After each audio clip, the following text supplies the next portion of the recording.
Good morning, good afternoon, or good evening, and welcome to another episode of the Heart Healthy Hustle podcast show. I'm your host, Jonathan, and I am glad you're here. On this show, I talk with industry-leading experts about connecting with others, impacting your niche, and striving to live the best life possible. It's all about sparking meaningful conversations around business ownership and entrepreneurship. The Heart Healthy Hustle Show is about finding connection with proactive peers and navigating a healthy work life with full autonomy. So whether you're driving to or from work right now, exercising, eating, or just relaxing, come hang out and get ready to enjoy another inspiring episode of the Heart Healthy Hustle Show. Hey everybody, welcome back to another inspiring episode of the Heart Healthy Hustle Show. I am your host, Jonathan. We are here with Dr. Chris Zaino. He is a world-renowned speaker, author, entrepreneur. He is best known for his passion for helping people through the God-given laws of healthy living, the principles of mindset discipline, and elevating the minds, bodies, and their future. He is also well known for his competitive bodybuilding achievements, earning him the title of Mr. America in 1998 and winning his IFBB professional status at the 2016 Universe at the age of 40. After defying a deadly disease through the principles of function, food, and fitness, Dr. Zaino was able to put his experience into opening Abundant Life Chiropractic. His clinic is now one of the largest in the world and sees thousands of people weekly. Dr. Zaino, it's an honor to have you. Welcome to the show. Hey, Jonathan, thank you so much for having me. I'm glad to be on. Everybody who's listening, it's awesome. Thank you. So we start out the show with a favorite success quote, maybe a saying you live by and what it means to you.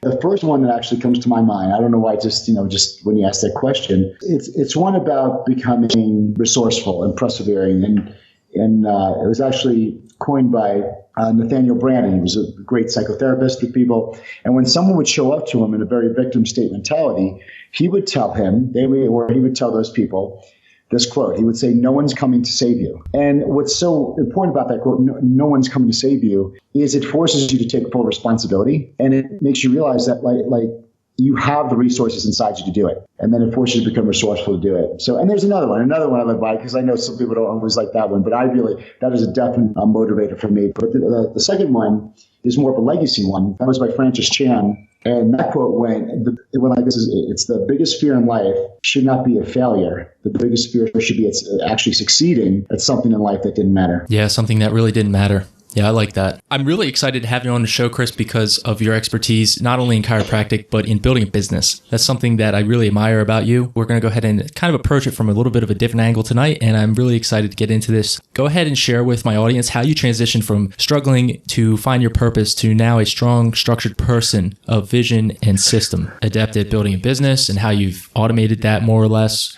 and still are able to maintain healthy relationships with your staff and your patients, even after moving to Utah. But the question was how you transitioned from struggling to find your purpose to now a strong, structured person of vision and systems. Well, there's a couple of transitions. The first transition was when I was 21, and after I won Mr. America, looked good, felt good, thought I had the career of my dreams, working for the Orlando Magic and Universal Studios. Then at 26, I married my wife, and about 6 months into our marriage, I started bleeding every time I went to the bathroom. Up to 10, 12, 14, 15 times a day. Then you start losing your bowels in public. That was the day my wife found out. And I didn't know what was going on. I ate right, I exercised, I didn't understand this. And I was diagnosed with an incurable terminal disease called ulcerative colitis. So it's autoimmune disease. They started putting me on loads of medications. They weren't working. I got medically induced hepatitis from the medications because they were damaging my liver. And I went to the best. Then I got flown out to the best in Dallas, Texas. They put me on a low-dose chemotherapy, Remicade infusions, interferon shots, organ rejection medications. And in about 4.5 months, I went from 230 pounds down to 158 pounds. And the only option was to take out my colon. They're like, listen, we got to remove your colon. It's the only option you have. You're going to be sterile. You're going to be able to have kids. You'll be on $5,000 worth of drugs and medication the rest of your life. On top of whatever medical you have, you'll need multiple surgeries.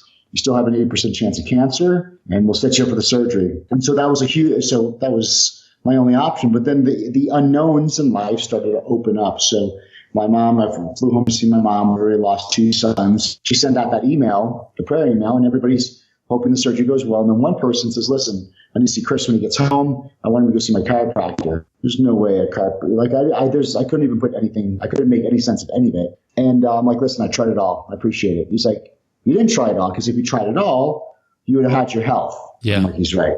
Right. So I went and I saw his doctor, and he taught me about how the brain controls all systems of the body, which we know, that it conducts that messages through the spine and nervous system, yes. And any damage in that's going to shut off life and health to those organs. So they took pictures of my spine, and no one ever did. And my lower back was messed up, yet I didn't have any lower back pain, but my spine was damaged in my lower spine and in my upper part of my neck. And these are the areas going the immune system areas, the lower digestive areas. And then we start correcting that problem. And it wasn't fast, but in 3 months, I was off half the drugs, 5 months off all the drugs. And in 7 months, my body healed itself from incurable terminal disease. No more blood, nothing, ulcerative colitis. And that was 15 years ago. So because I went through that, John, when you have an experience like that, I said, well, this is what I'm going to do. So that was the purposeful thing. And the reason why it was a purpose, the purpose wasn't going to become a chiropractor. The purpose was when you lose your health, all you know in that time, when you lose your health, number one, it becomes your greatest asset because you realize how important it was. And then in that moment of losing my health, that experience, I really realized what I didn't want. And I didn't want to be sick anymore. I don't want to be, depressed anymore. I don't want to be bankrupt anymore. I don't want to be I don't want to have no fear. I don't want to be hopeless anymore. So when you know what you don't want, it really clarifies what you do want. And a lot of times we focus on what we don't want, but I started focusing on what I do want. I want to be healthy. I want to be strong. I want to be able to get well. And then I want everybody in the world to not have to go through what I went through. So that experience I went through, the contrast of having my health be taken away from me, it gave me the purpose of wanting my health back. And then not only wanting my health back, but if I could get it back, I know what it's like to be hopeless. And I don't want anybody to ever have to get to that moment, especially when I know how I can prevent them from getting there. And that's when we opened up our office in 2005. And we became the largest clinic in the history of that profession, seeing over 2,800 people per week, which was 28 times the normal practice, average practice. And there was very specific things I did, not a lot of stuff, very specific things that we'll talk about. That was the sole reason why I was able to be the best in that profession or go into bodybuilding and become top in that.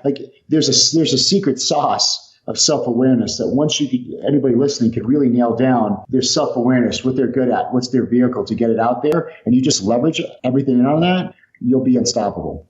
Yeah, I love that. And I really appreciate your vulnerability there and sharing about your health condition there and when you're 21 years old. Mm-hmm. This is odd, but sometimes I envy people who, and I don't mean this in any disrespectful kind of way, but it almost is like you didn't have an option but to accept that purpose. That is what is, like you said, health is the main priority and that there's no choice. So what's really interesting to me is you grabbed that, you took it and you ran with it and you took the proactive steps. And even sounds like with getting involved with chiropractic, that was almost the last resort, whereas that is actually what caused the healing process to begin and really take effect. Oh, it's 100%. But let's really examine the mindset choice of this, because there's hundreds of thousands of people with a digestive disease. And I could see on their Instagram, it's in their freaking profile. You don't know how many people declare their disease as their identity. Yep. I saw this other guy, great guy, good kid. And in his profile, it's personal trainer, this and that, Crohn's, Crohn's colitis. They're wearing it like a freaking badge. And I tell people that is the worst thing to do because it'll never leave you. Yeah, when you're claiming it, when that's your area of identity, when that is the thing that's giving you significance, why would it leave you? So that's what you notice. I didn't say I had Crohn's disease or ulcerative colitis. I didn't say I had the disease. I said I had an experience. Mm-hmm. See, it was an experience I went through, and the experience gave me contrast.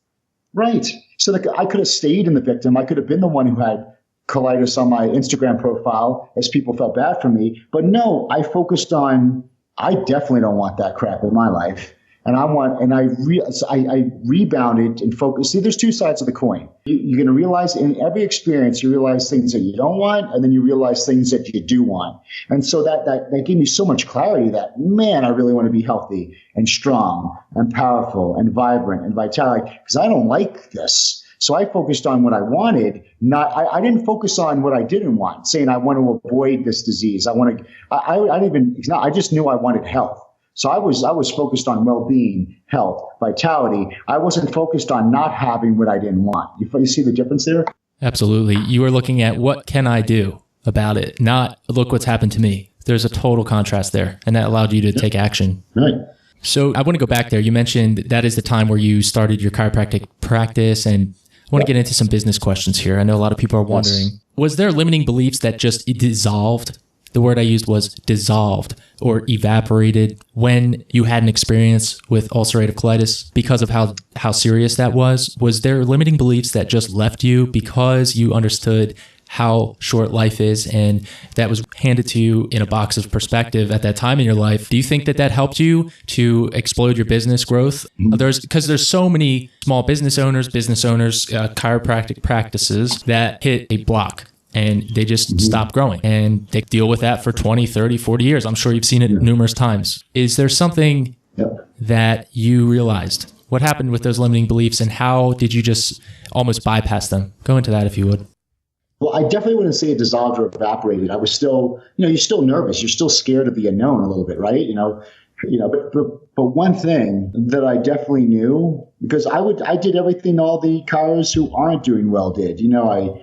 I wore the white coat. I put the ads in the paper, and I try to talk, but when I talked, it was very robotic. I was more of an orator. I read out of notes, and I was just spitting out a lot of great information.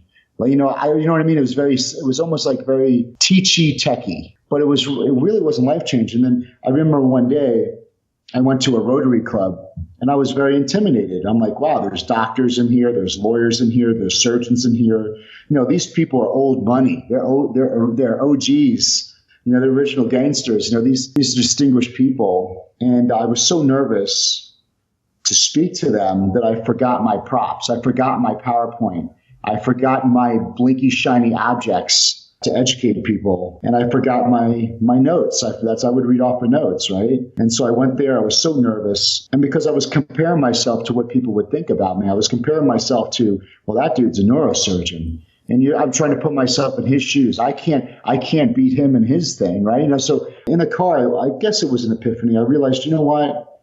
I am unprepared. I don't have everything here. I can't out-teach these smart people. This is all my limited belief systems. But I'm like, but I do have one thing that no one can be better than me at.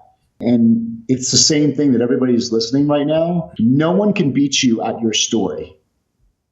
You know what I mean? Like, no one could beat you about the life and the experiences you had. No one could one-up you on that. So I realized if I went in there, instead of teaching content, just talked about my life and my journey and what I've been through, ups and downs, and my father died, or you name it. No one could trump me on that. I own that. I own my life. And I think so many people out there, they're trying to model, emulate, or compare themselves to people, and they don't realize that all the power they need and all the beauty they need and all the genius they need is their lives. But they don't think it is because they're so down on themselves, and they don't think anybody wants to hear their story. But my story itself, I could get up there and I could talk about my life and my experiences.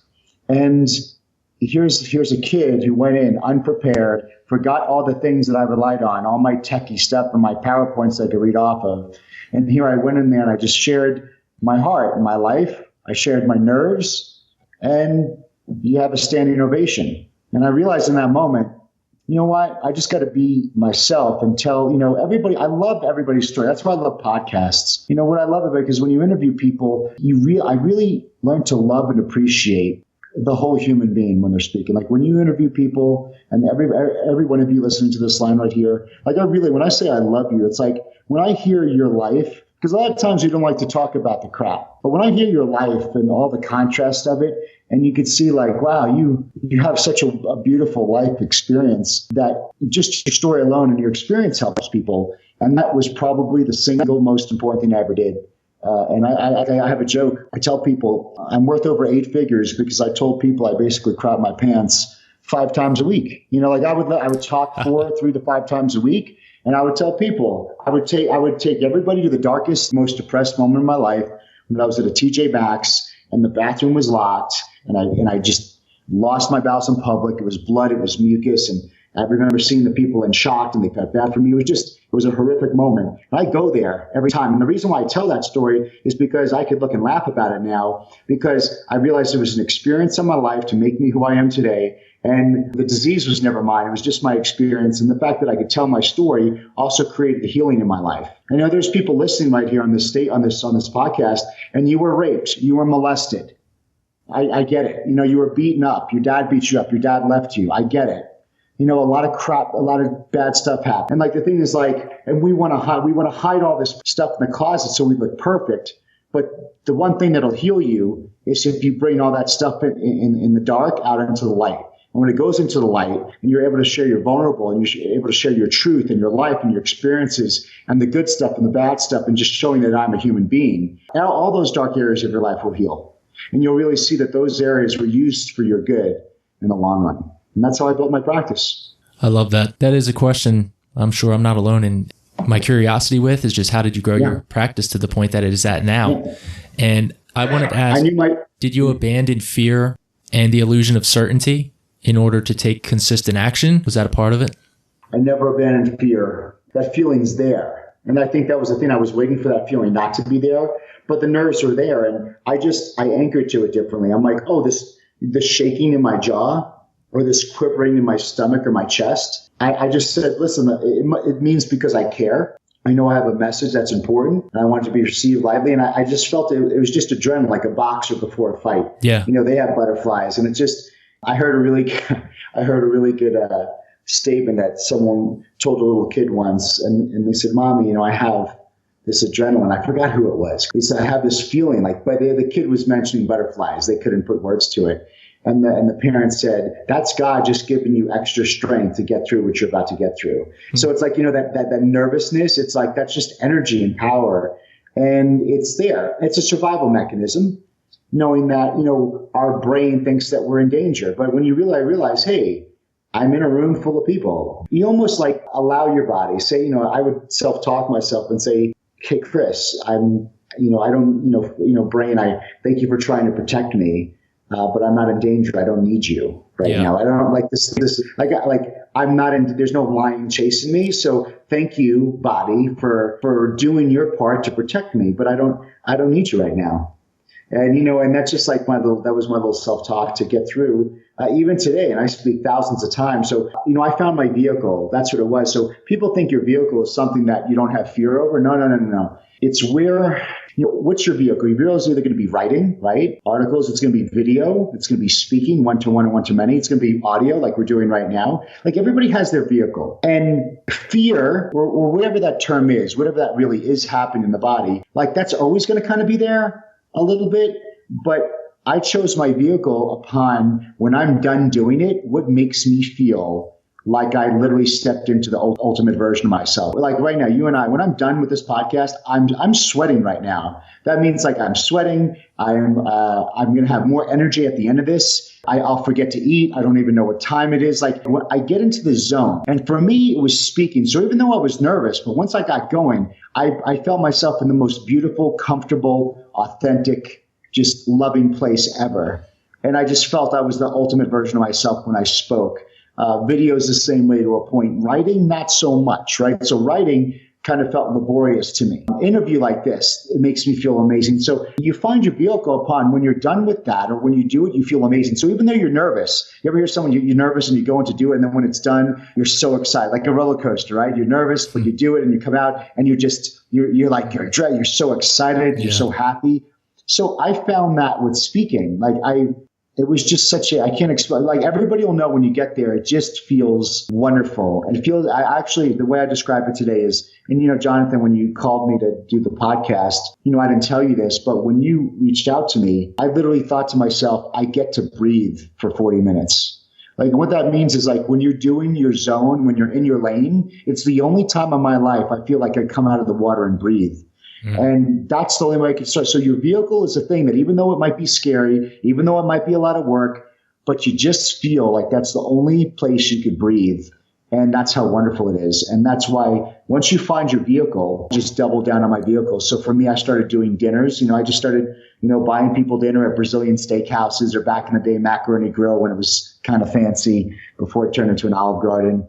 People would come out. I'd share my story. I'd share what health was, and I'd Pied Piper people right into my office. So I never spent a dime on advertising. Now I'll do some Facebook ads, because it's there. But It really was just building a culture. Everybody was pre-qualified. Everybody came in the office already knowing what to expect. And it was really the best pre-qualified patients I was able to have. And that equaled amazing conversion. And you don't have to be a doctor. I mean, anything you do, have an amazing story behind it. Did you ever see that there was a study done where they went on eBay, they had like chopsticks, and they said these chopsticks may have been used by Bruce Lee in this restaurant, and they sold for like $60. And there was a fake banana, like a plastic banana, and they put this elaborate story that one of the orangutans in the Burt Reynolds movie used this, right?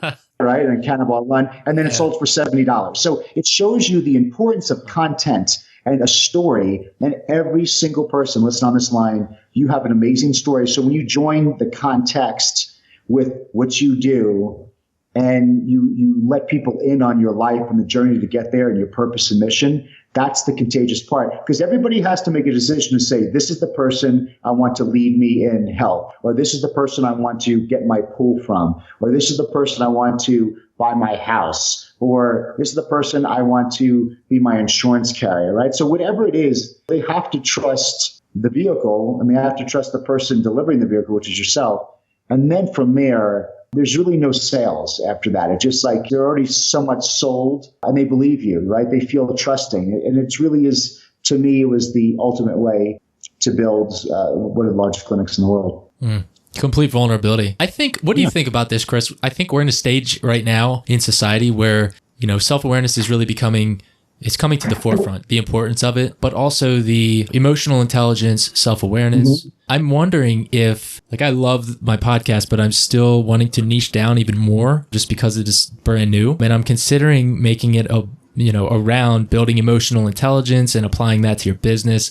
So I kind of just integrate that naturally now with the questions and stuff, because I feel that that's an area that I'm growing in and a lot of people are very curious about. Now, I want to ask you, discipline in fitness, and especially to get to the elite levels as you did in Mr. America, and how did you integrate your fitness discipline in your business? Was that a seamless and flawless, I'm just a disciplined person? Or was it like I took some of these notebooks and just kind of changed the words? What kind of transition period? You're obviously a very driven person, and that helped. How did you integrate that discipline into your business? So when I started competing again, and I woke up and I did cardio first thing in the morning at 4 a.m, and I prepared my meals, and I had to do it before everybody woke up, right? Because that was the deal.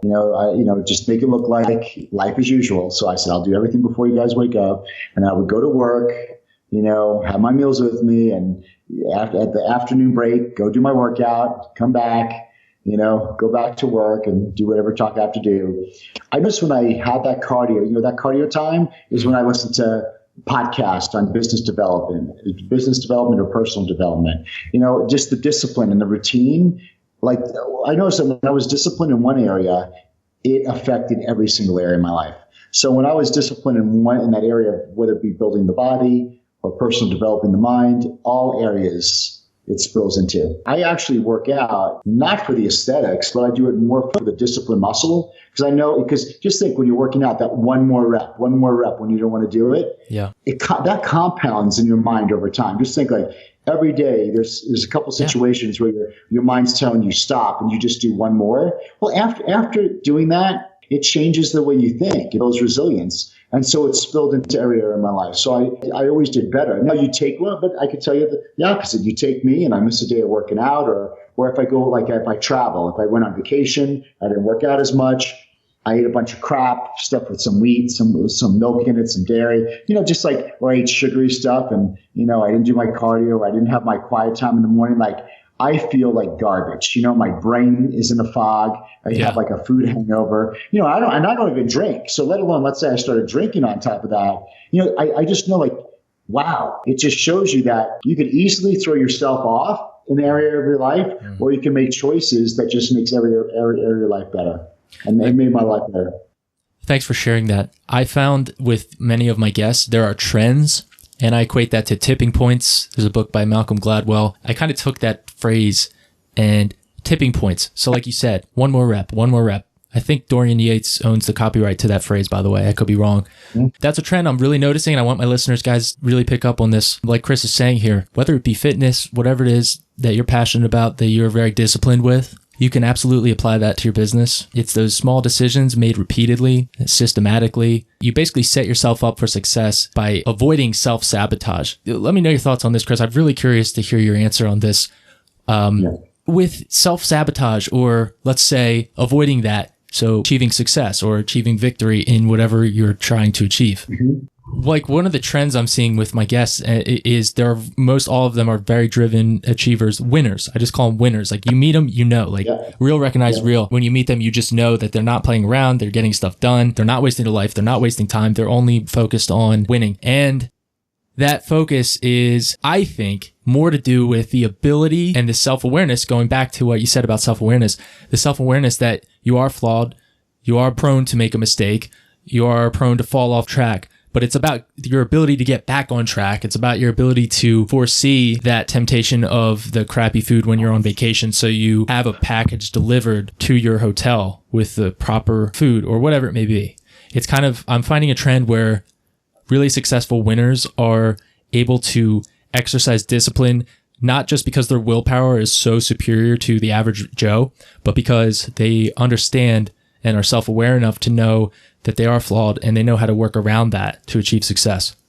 I agree. And I think it really comes back to contrast again. It's like, how many drinks does it take before you got to wake up the next morning and go to work and you feel like crap? Like how many of those days, how many of those nights have to happen before you say, all right, it gets to the point. It's like the contrast was, I don't like that anymore. Like I do not like the way I feel. So therefore, because I know what I don't want, now I know what I do want. So you follow what I'm saying? So it's like most of my disciplines came from what I didn't want. Like, well, I didn't like the feeling of not having my routine, or I didn't like the feeling of perceived losing or not being on my A game. So what do I have to do to get there? Because I was going away from what I didn't want. And when I know what I didn't want, or what I didn't want to feel like anymore, then I focused on what I do want to feel like, or what I do want.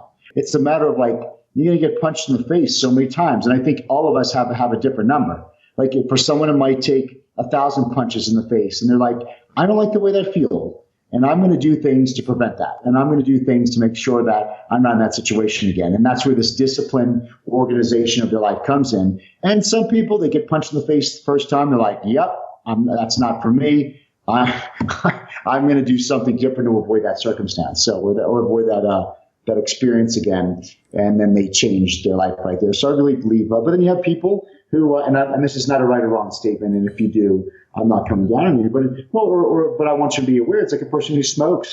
You know it causes cancer, but every day you smoke, you think you're getting away with it. And then that day comes 5, 10, 15, 20 years later, and you're coughing up blood, your skin looks like crap, your voice is gone, and you got scarring in your lungs, and you're wondering where this come from. It's because you thought you were going to get away with it. Yeah. And well, how about the addiction quality? Well, sure, addiction comes from compounding over time. And I get it. No one wants to be there, but it's when we feel we could get away with these things that are sabotaging. That's a perfect example. So self-sabotage is real simple. If I want to lose body fat, then I know eating cookies before bed, not working out, or being in a caloric excess is self-sabotaging my goal. But the problem is like the person who eats a slice of pizza and they really didn't gain weight, right? So they feel they got away with it. So that's the tricky part. So when people do things and they feel they're getting away with it, then they're almost justifying or feel like, hey, like I can't, I only sabotage myself a little bit. But then, like you said, it's the compounding over time. Just like success, the one more rep. One more rep today was not a big deal. Everybody could do the one more step. Right? It doesn't take really any extra effort. It's just a little one thing. But let me tell you, over 3 years, over 4 years, if you write one extra page in a book every day, like in 3 years, you wrote like several books, right? So it really adds up. So I really think with the self-sabotaging, when I realized, man, I know how I like to feel. I need to show up in my A game. I like to feel focused. I like my brain to be clear. Like I desire that.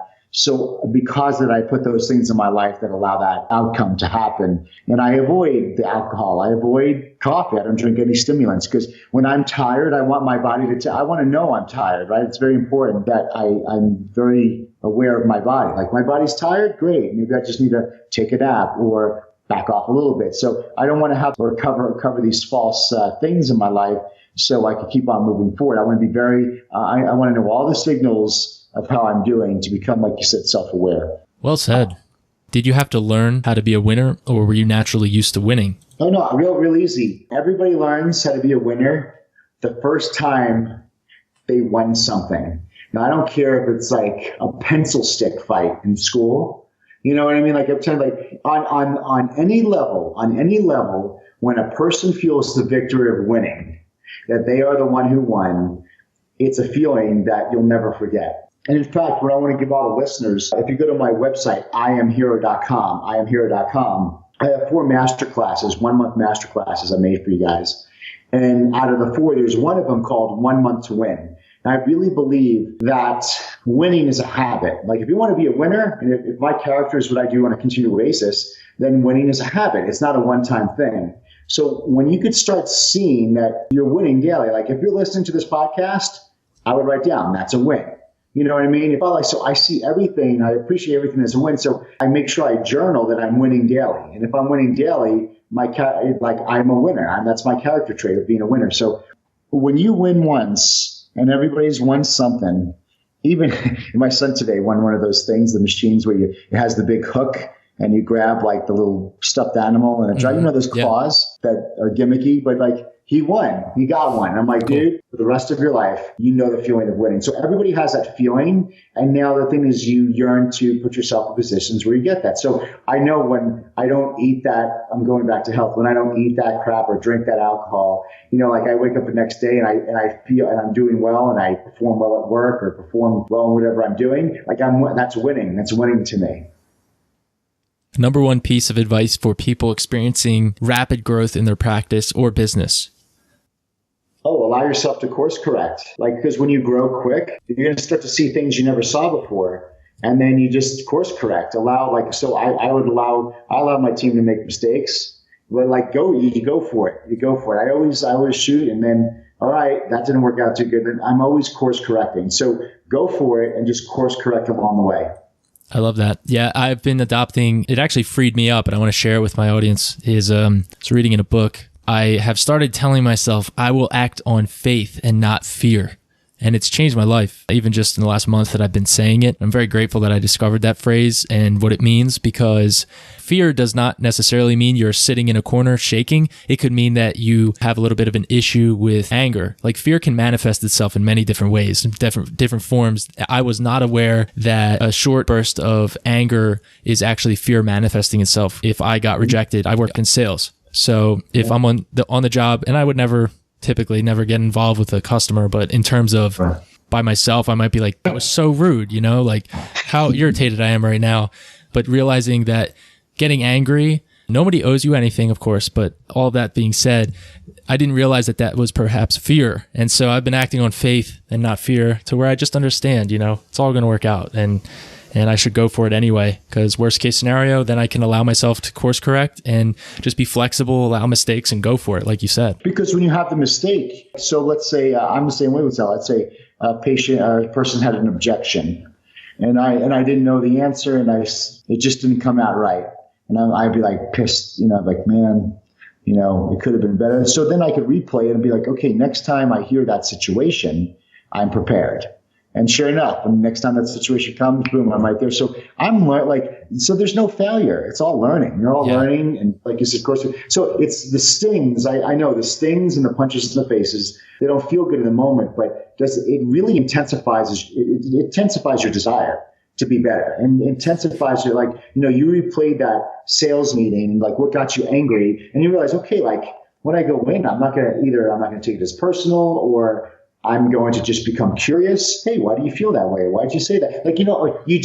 It makes you exceptionally better. The wins, all the sales you made may have not taught you anything, but those couple ones that you're like, wow, that was rude. That is where your growth happens. So you embrace it all. That's why it's when you're growing fast, I know that no matter what happens, it's all going to be for my good. Right on. So next category, Chris, I want to jump into this. I know this is the most important part of your life, as you've said in the past, with family. What would you say to somebody who is learning how to manage a young, growing family? I know you have your 2 sons. I believe their names are Justice and Titus. And if you would share a bit about that. Yeah, family's part of the mission, meaning that the whole I really violently oppose the phrase that you got to switch hats, and when you come home, you take this hat off. And I had trouble doing it because I'm me. I just don't turn. I'm not I don't just turn personalities off and characters off. So it's like I could wear all the hats. So when I'm adjusting or when I'm with a patient, I'm not just Dr. Zaino. I'm a dad. I'm a husband. I'm a thought leader. I'm a speaker. I bring all of myself to the table. So with that being said, it's having an understanding with Whitney and I. So Whitney and I, she knows what I do. And then I bring and I involve the family. So now my son's a little bit older. Justice is 11. So when I travel different places, I want to give them experiences. So we went to San Diego and I spoke. Or I spoke here, I spoke there. I spoke at the convention where Arnold was there, and I spoke right after Arnold, so I got to meet Arnold. So I take my son with me because I'm like, that experience, he'll never get in school, right? So I really include my family on all of it. So we're doing this together. Because if I just come home and I'm living on separate tracks than my wife, then because the thing is, my wife's home, she was home with the kids for raising kids and speaking baby language. And I'm coming home, and I noticed we were very distant because I'm coming home from a very fulfilling life and amazing job. And even though raising children is fulfilling, but all moms will get me on this one. It's like, yeah, but their only purpose isn't speaking baby language and changing diapers and your kids screaming for you to get them water, So there's that part where they want to kind of be in on it. So I try to bring my family into as many or share as much as we can possible. And I really think that's the best way to do it. That's why I always say the entire family is on the mission.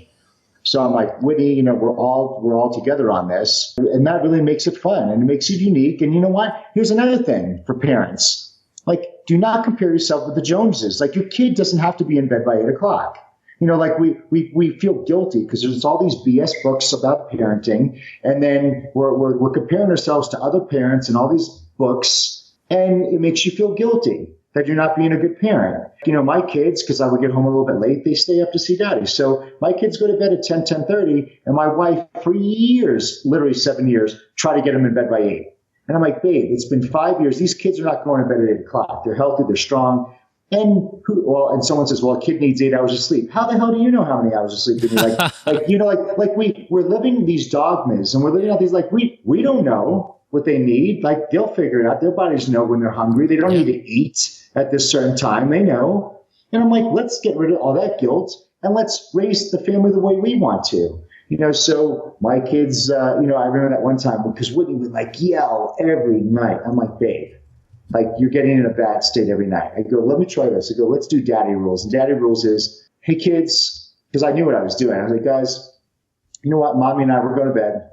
You guys do whatever you want, put yourselves to bed. And then they felt so powerful about daddy rules. And they literally the study showed that they actually wound up going to bed earlier than fighting with my wife, because when they would all fight and yell and run around, so it took the stress off my wife. And the kids now just go to bed when they want to, and it's actually earlier than fighting with them. So it just, when you parent and when you co-parent with kids and you have your job, your business, or you're an entrepreneur, it's your house. And don't let anybody tell you how to run your house. If your kids go to bed at 10:30, great, no guilt. If your kids don't like eating breakfast, fine. Especially when the intermittent fasting thing comes around. It's don't compare yourself, because all it does is provide, like you said, guilt, shame, anger, and then especially for the woman feeling that she's not being a really good mom. And that's a bunch of baloney. And so that was a huge thing. We decided we're going to run our family the way it works for our family.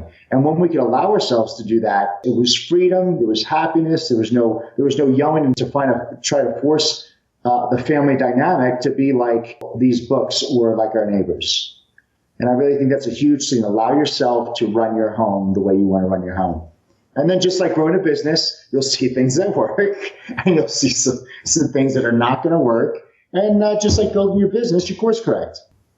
Family is part of the mission. That would definitely help in living vulnerably and openly as well. Like you said, when you're adjusting, you're not just a doctor, you're also a dad, a husband. So yeah, no one knows you. If you're selling something, if you're a salesman, it's you're not a salesman, you're a dad, you're a husband, you're if you play softball team, you're everything. You bring all of you to every situation you're in. That means, here we go, that also means that it's very important that you do take care of yourself outside of the work. So if I'm taking care of my body and I'm not hungover and I'm feeding myself the right nutrients. Like, I am bringing all of me up. I'm showing up. All of me is showing up. When I'm arguing with my wife, I'm not showing up at my best. Like, everybody knows this. All this stuff makes sense. But we're getting our information from all these other people. Things should be ideal, but we never really just listen to ourselves and say, listen, that, of course that makes sense. And I know that I'm not going to, in an argument with Whitney, it's like, hey, listen, this is just not affecting our relationship. It's affecting our kids. It's affecting both of us when we go to work. It's affecting it affects everything. So it's all about family is always the mission. And at the end of the day, guys, you'll drive many cars, you'll live in multiple houses, you'll gain money, you'll lose money, you'll have different jobs, maybe live in different places. But at the end of the day, when all the dust settles, even if you own a business, you'll have plenty of employees, but at the end of the day, when everything settles, it's just going to be basically you and your family. And so that's why they have to be the foundation of the mission. Everybody's got to agree. Everybody's going to be proud of what daddy does, and they got to approve of what I do.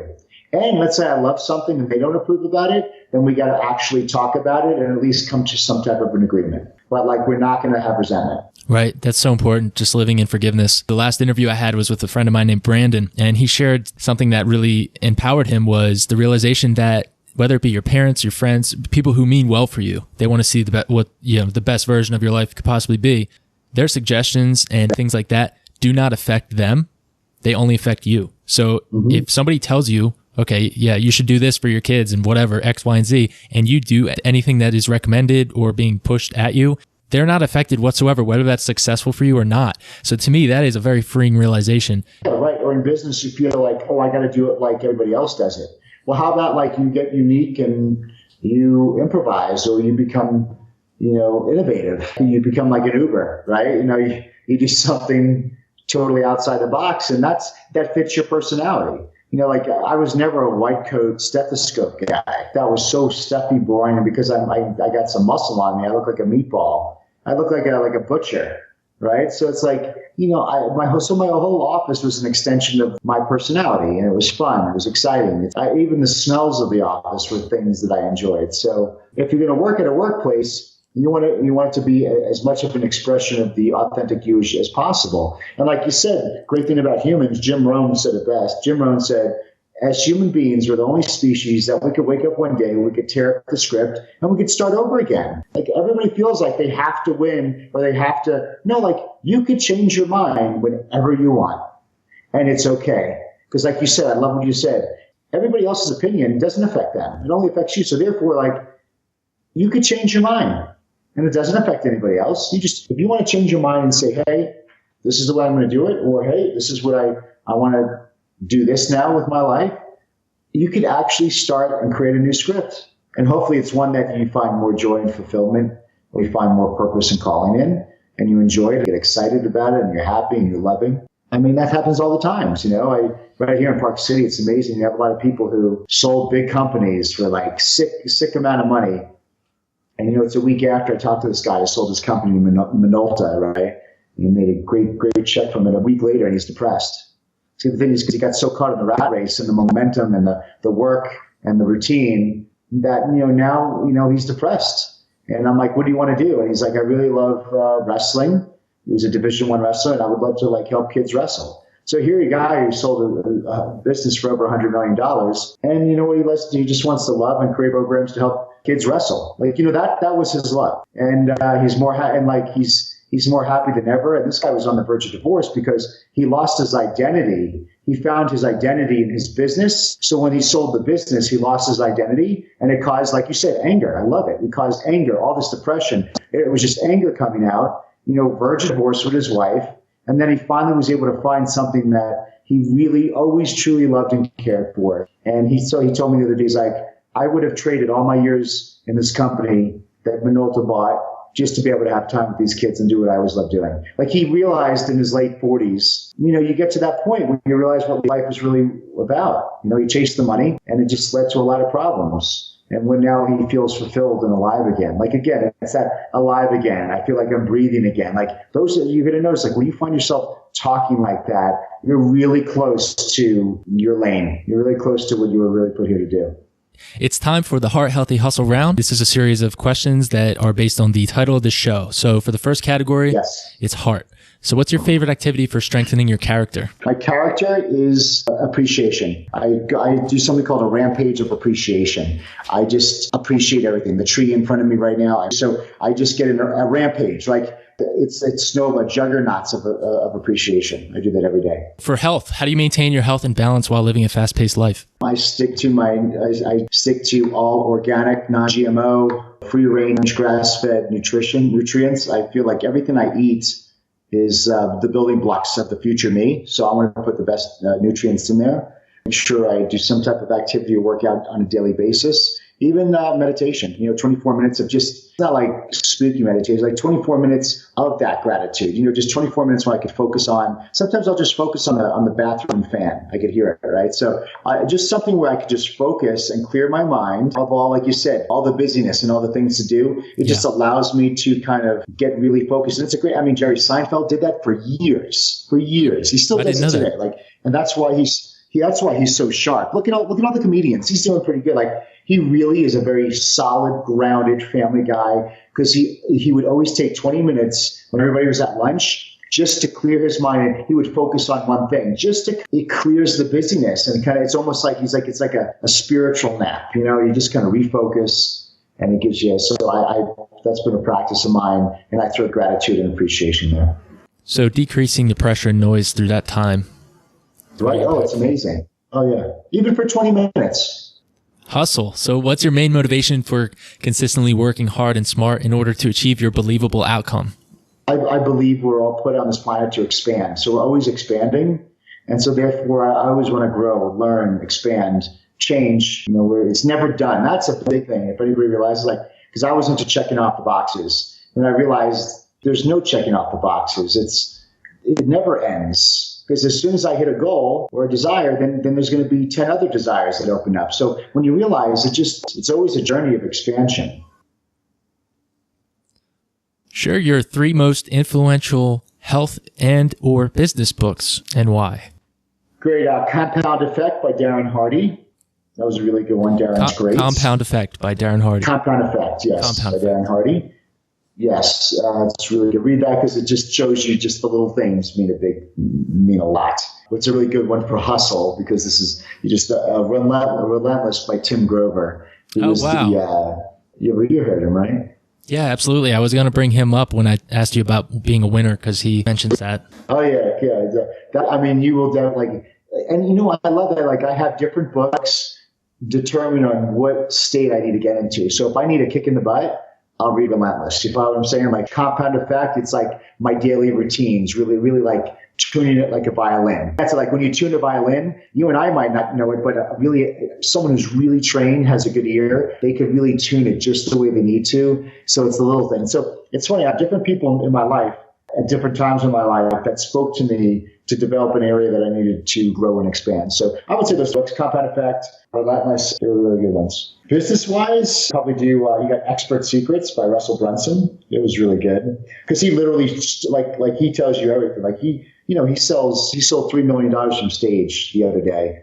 And he's like, this is exactly how I do it. He has a webinar formula, and then that's also his speaking formula. His way of marketing is, I'm going to tell you everything. And he really tells you everything. And he'll give it away for free. He's such an abundant thinker. So that's a good one. And Dean Graziosi has a good one. I think Success Principles, Millionaire Success Principles. Yeah, I liked your video. Those were very catchy titles, the ones you did. Your honest opinion about Gary Vee. Yeah. Okay. How do you serve and surround yourself with true winners? So these people, they can be relatively elusive because they are constantly taking action instead of just sitting around talking about it. How do you surround yourself with people like that without becoming a seminar junkie? Yes. Well, so that's the thing. So, you reach out. I call it favor capital. Favor capital. Favor capital is this. See, you got your podcast, everything going there. So I'm like, listen, how can I serve you? So I see people who are doing things that they're rocking, they're winning in their field.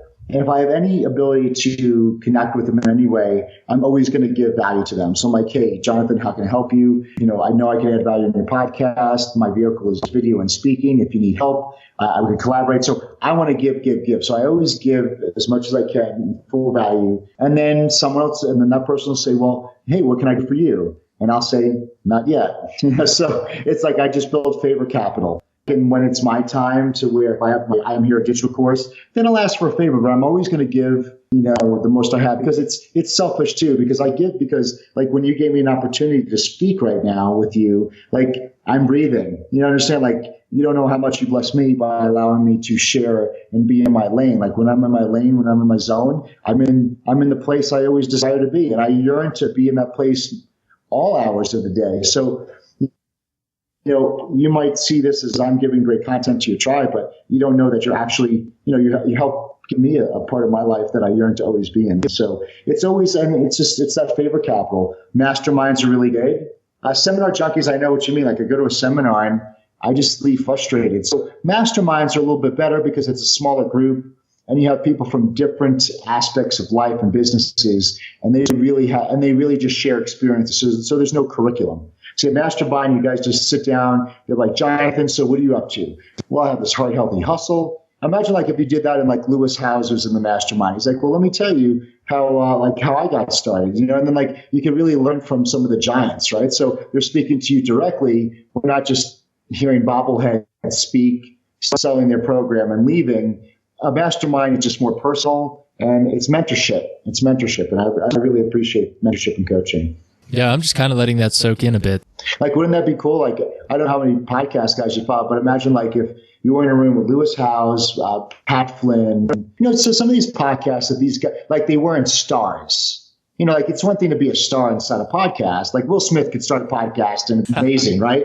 Like, right. But no, it's someone, it's like, you know what? I started 5 years ago and they built something really amazing. And they really didn't have, it's something that they just put the work and the time and consistency in. And imagine just having 4 or 5 people like that and just giving you advice to shrink time and save you money, right? And then give you ideas. Hey, did you ever think about this? And that, like you said, your niche, you're looking at, I'm sure like they would help you get your niche down. So that I would do that. I would reach out to some people that are doing it. Remember, they're doing it just like you're doing it, but they're just maybe a year or 2 ahead of you.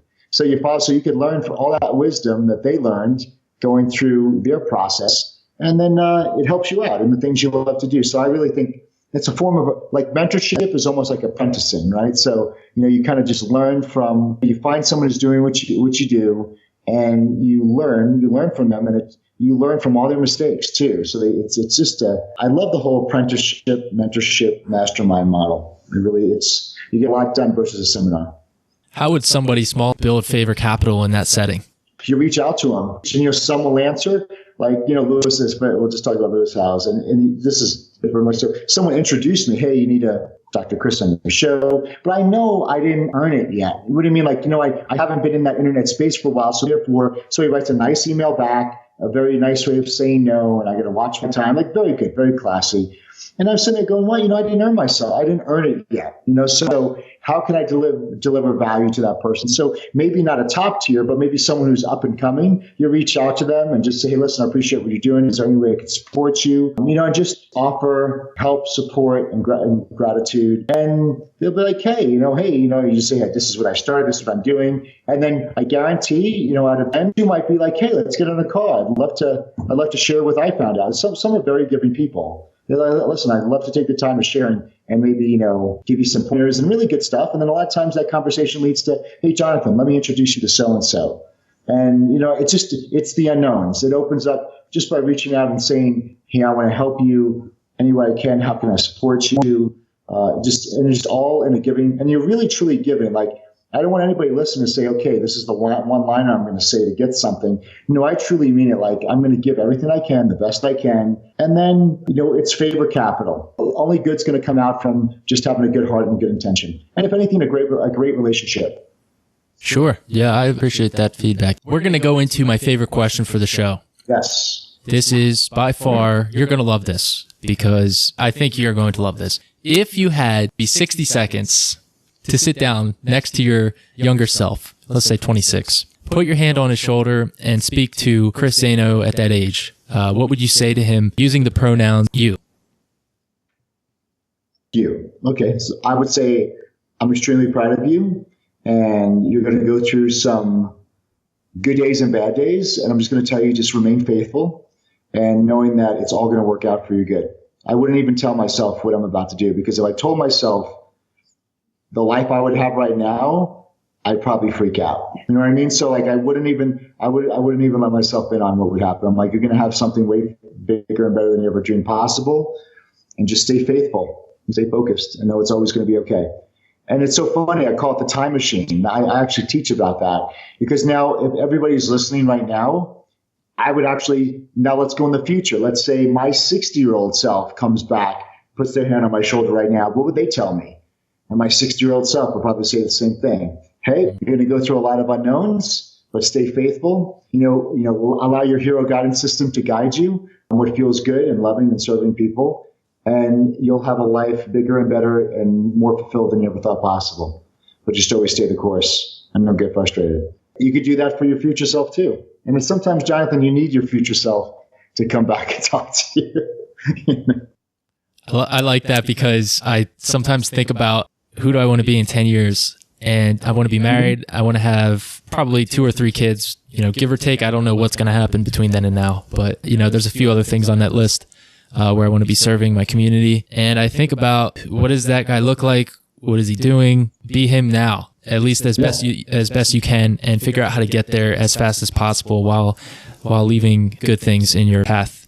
Because to have that life you want, or that relationship you want, then you got to understand, like, are you the person that would attract that wonderful woman who's gonna love you, support you, be an amazing mom, strong, just like, it's like a lot of times we want all these great things and to have these great relationships and these great businesses, but then you have to audit yourself and be like, am I the person that would attract that relationship? Or am I the person right now that fits running a business of that size and magnitude, right? So I think that's always a good self-check. And it's like, okay, so what do I have to do to evolve and become that person? And usually it's just getting rid of all those secret identities we got and stupid belief systems and dogmas and everybody else's values. Most of us are living the values of other people's lives. Like you said, everybody's suggestions we're doing. Suggestion for school, suggestion for job, right? It doesn't affect them, but we molded our life after other people's values. And when you could really let that go and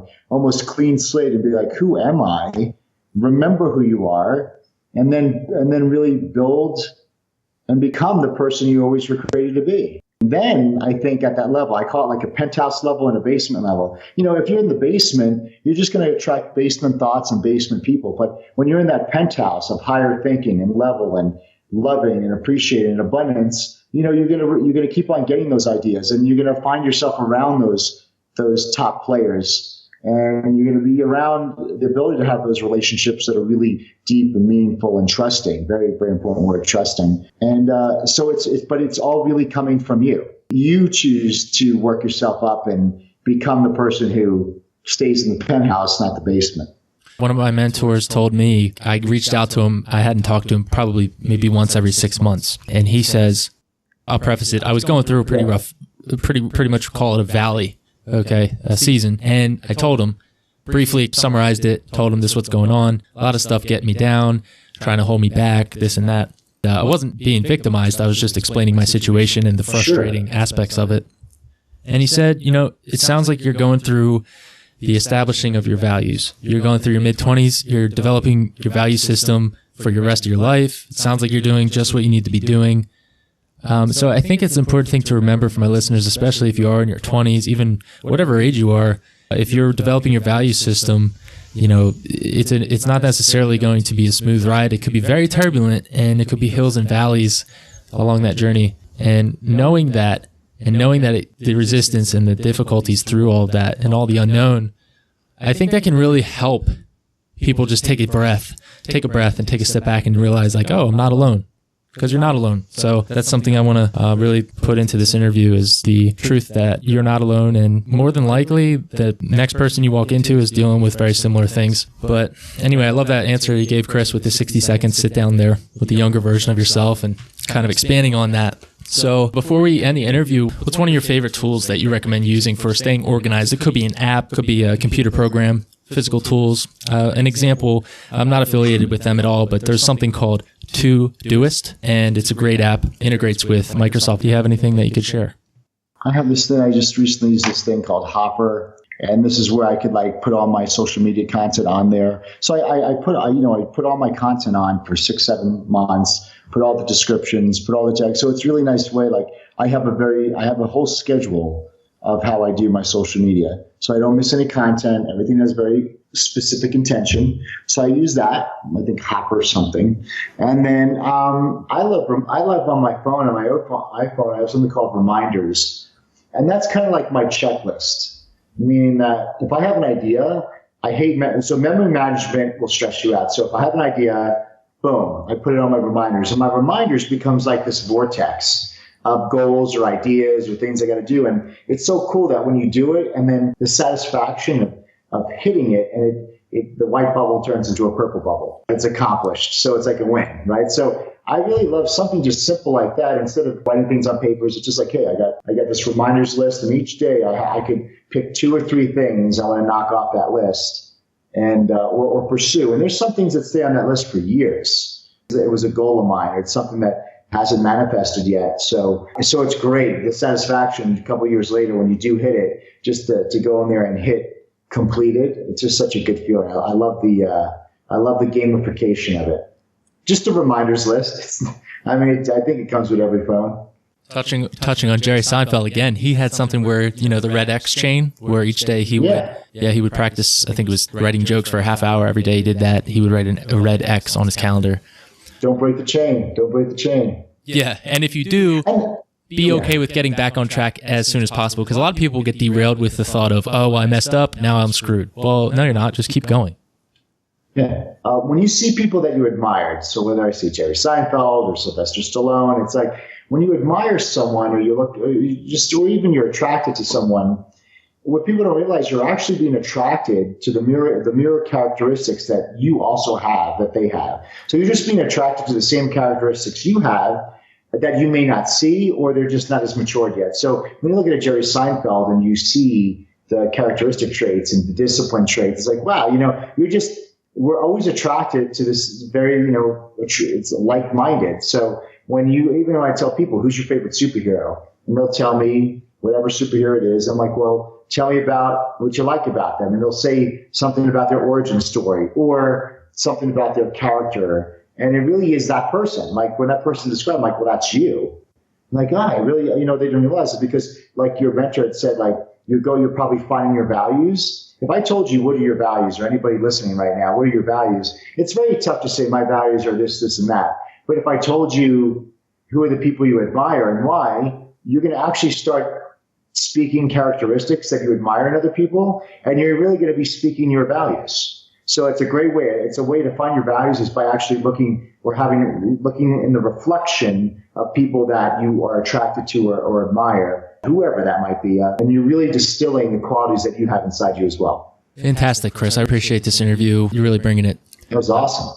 I would love to ask you, what is your opinion of this quote? It's a John Maxwell quote. He said, you must believe it in order to achieve it. Basically, you have to have your desired outcome must be 100% believable, concrete, or you'll never achieve it. What are your thoughts on that? You have to believe it.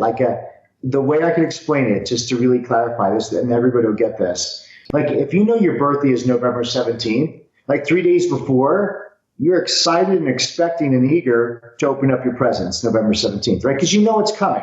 So, but 3 days before you don't have your gifts, you actually have nothing in the reality of life that actually even shows that you're getting any gifts, right? So this is what happens. So in our life right now, we're focused on what is, and we don't see anything in our lives that even resembles that goal even being achieved. There's nothing. There's not even a variable. But just like the same thing with your birthday. But on November 17th, if it's your birthday, that you're going to have some presents. It's coming. So it's that same eagerness that it's coming. You don't have the present yet because the day, it's not your birthday yet. The day didn't come yet. Believing isn't just words. So a lot of people like to say affirmations, and they use words or they use scriptures like it's a spell. And I don't appreciate that. And it doesn't work. Like using a scripture or using words, affirmations that are a spell, like the words don't do anything. It's your emotion behind the words. Like believing is an emotion. Like I believe it. So when like your birthday, you know you're going to get a gift on your birthday. So like, so see how you know it's going to happen when you believe it? Like it's an emotion. Like, yeah, I'm sure of it. But you don't think, well, I wonder if, like, but if you think, well, I wonder if something's going to get me something, and I don't know, like you could feel that uncertainty in you. See, so belief is knowing. It's faith, even though you don't have evidence of it. So it's practicing the emotion of it being, not the words. Because I find the words could be empty. How many people say, I want to be a millionaire, I want to be a millionaire? But the words but it's the emotion. Like it's really going to happen. It's a very tough spot, guys. And because you have that voice in you telling you, well, I don't see it, maybe it's not going to happen. And you're wobbling. So you want to wobble as least as possible. Some days will be good, some days are bad, but you want to have the emotion. You get just like your birthday. Oh, it's coming. And yeah, it's already done. Between now and when it gets there, you're super excited, eager, and you're appreciating every day. You're just enjoying the ride to the goal. And it's pretty tough. It's pretty tough. So that's why it takes conscious, deliberate thought and managing your emotions. Because if you're scared, you don't believe, right? Right. Yeah, it kind of robs you of faith. So I like to drown out fear with faith and just overpower it because it just works that way. And Jonathan, real quick. And if you don't see it yourself, then it's okay to be like, well, is it possible? Yeah. I mean, we know people who do it. Like you just at least, if you can't get to the absolute 100% believing, get to a next better feeling. So if I'm really down in the dumps and I'm thinking, oh, this is not going to work, be like, hey, do you know someone who started a business and they had a rocky start, but it turned out okay? Yeah. Did they make $1 million? Well, yeah, sure they did. I mean, so is there just one or is there a lot of people who do it? No, there's a lot of people that do it. So it's possible. But yeah, so you see, I'm just getting to a next better level. You can't go from ground zero to 100. You might just want to get to 10. Just get to a better feeling place and keep that momentum going and climb up the ladder. Because I think a lot of people feel guilty that they're not, hey, I'm excited today. Like the worst thing is going on social media. That's the problem. You go on social media and you see someone who they're celebrating some win. And you're like, crap, when's mine coming? And now you focus on what you don't got. And so you just got to get to the next best feeling level. They always say, like, if you're depressed, then you know what the next best level is? Anger. Because at least anger is just one level up. Like at least there's some personal power involved. You don't want to stay there. And after anger, you want to search for frustration. And after frustration, you want to search for hope, right? And climb up that ladder. And that's how you get out of the funk. And that's how you keep your belief going, So is it a problem if I have that belief and conviction, but it's vague because I don't know exactly what it will look like? Is that bad? Should I know, or should my goal be so memorized that I know exactly where I want to be? And because my believable outcome is, no, I'm not going to be doing this sales job for much longer or for the rest of my life. I'm going to be very successful. And by that, I mean, yes, I will be financially successful. And I really believe that, but I don't know how or when it's going to happen. And I just kind of know. It's like you said with Gary Vee, he talks about that in one of his books, I think, where he's like, yeah, you just know. And he knew he wasn't going to play the game of corporate America and misery. Not that everyone is, but a lot of people think that's what they want. They get to be 40 with 3 kids and whatever else, mortgage, and they're not happy with the life they build around them. No fault of their own, usually, societal dogmas like you mentioned. But is it okay if it's vague, or should it be very crystal clear? Start general. So you, to yourself, and it's only you, and we don't need anybody else's opinion, you have to generally put down what is successful to you. Like, so whatever that will look like, what's in that successful life, what are you doing? How are you working? And and make sure you put that, and then also put how that makes you feel. So there was someone that I was coaching, and like, well, successful to me is I want to just get like 6-month contracts, and I like to travel. And he wanted to travel, so he did 6 months. He just wanted to work 6 months on a contract and be done because he liked to travel. So he felt, go around different places, travel, and he loved surfing. But then he got to a point where he got nervous because he started running out of money. And then now it gets really scary because you're like, wow, I'm kind of running out of money. And now this is the best part of anybody's life because now you got to really, and so he was actually, when he lived, he was living with one of his friends, and he wanted to go to a surf shop. He was like, you know what? I'm frustrated, and what gets me into my place is when I go surfing. So I went to a surf shop just for the day because I could sit down and beat myself up, or I could just do what makes me feel amazing and great. And you get to that feeling of success. And there was a guy who made fins for surfboards. And he's like, listen, I need an engineer to help make these fins for surfboards. And his degree was in engineering.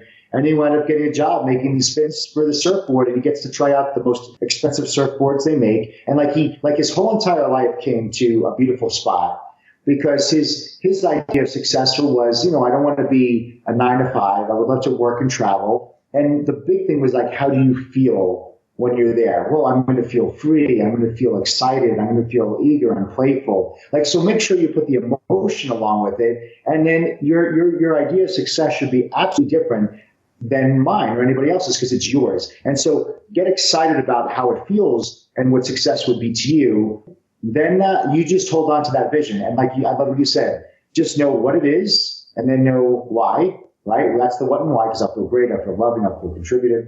And then the who and the how and the when, it's none of your business. Who, how, and when means nothing because it's not up to you. You just focus on what you want and why, and then allow life to bring you the who it's going to be or the how it's going to happen and when it's going to happen. But all you can focus on, all you're responsible and all your work is, everybody listening to this, all your work is right now is to truly, generally, or specifically define what's successful to you and have fun like a kid, play and make it as creative as possible, and then really nail down the emotions that you'll be feeling when you're there, doing the job you love to do. And then that's all you're responsible for focusing on. And then you wake up the next day and you just do your life. And then just, allow that to be a beacon and you'll find it. And it's going to happen in a way you never thought possible. That's fantastic. Thank you, Chris, for sharing that. I actually built a vision board. It's playful. I cut out things from a magazine. I put things on there. I'm looking at it right now. Different areas. One area is travel. It's important to me. One area is financial independence. That's important to me. Another area is enjoying my life's mission and purpose. Another area is work specific. Another area is in the area of friendship, giving back. So it's fantastic. Yeah, I really appreciate that. So Jonathan, a real cool thing with that, we see financial independence. And a lot of times I work with people and business people who are like, yeah, I would have $100 million. And I'm like, okay, so where'd you get that number from? I'm like, well, they felt 100 million would be financially independent. And I said, so what do you want to do? And you realize to travel and to do all the things you want to do, you don't need $100 million, right? You know what I mean? So the 100 million just meant security. It meant potential, right? If we have a little bit more money, we have the potential to do some things like great experiences. We could travel. If we wanted to go to the Super Bowl, we could get field seats, right? And then it allows contribution. And so I went through this with him. And you see, you never needed $100 million to have more potential, security, contribution, experiences. You could do that now. He's like, you're right. So you see it, you want to really get the why behind the goal. So when you write down what's successful, it's I love that, financial independence. Because then on your journey, you'll figure out for some person it might be, hey, you know what, 10 grand a month, we're great. We could do all the things we want to do. And it really takes a lot of the pressure of trying to have to make $100 million. You follow? And then sacrificing a lot of that freedom, love, and the things you want to do to get that 100 million where you could live the pure life you wanted. And you realize you could really determine what financial independence was, which is always going to be a lower number than you think. Yeah. All right, Chris. Well, I appreciate you having you on the show, and you really brought it. And it's probably one of my more favorite interviews at this point in time, to be honest with you. And that's awesome. What projects are exciting you currently, and what's getting you out of bed in the morning right now? The I Am Hero project, that'll be out in a couple months. It's just all the kind of it's learning how to live a life. Basically, what I want to do, I want to resurrect heroes from the complacency of their secret identity, this complacency that we were taught, we were molded into, and then people are grieving their potential because their true self, their true hero, is being locked inside. And so it's really to take that person who is in that sales job like yours and saying, listen, it's time to hero up. It's time to now make the life the way you want it to do. So you're doing what you love to do and you're monetizing at the same time. And I go through the step-by-step process on how to do that. And that'll be coming out soon, and then we'll do a book after that. So right now, anybody here, if you want to keep the conversation going, you can just follow me on Facebook or Instagram at Dr. Zaino, DrZaino. I answer all the comments. I answer all the DMs. That's all me. You have amazing content every day I put out for you guys. And then go to IamHero.com, and I made you 4 one-month video masterclasses. So just pick from all of them. I think the one that's relevant for today, 1 month to win. I said 1 month to win. So check out 1 month to win first, and then you'll see the other ones. They'll be extremely relevant to you as well. They're on me. There'll be no charge for the next couple of months. When the course comes out, then they will actually be paid for at that time. So take advantage of it, and just reach out to me on social if you have any questions. And then also, if you're listening to this, make sure you 5-star it and put a good review for the podcast. And if you want me back, just let me know. Absolutely, Chris. I really appreciate your time. I appreciate you. Thank you for listening to the Heart Healthy Hustle podcast. If you made it to the end of this episode, I want to say thank you. And also, I want you to ask yourself why. What about this episode really stood out to you? I want to challenge you to take action on that thing. If you enjoyed this episode, I'd really appreciate your time and consideration to go ahead and leave a helpful review in iTunes. So it really helps the podcast grow, and we can impact even more people who need this. Thank you guys for all of your support, and I will see you in the next episode.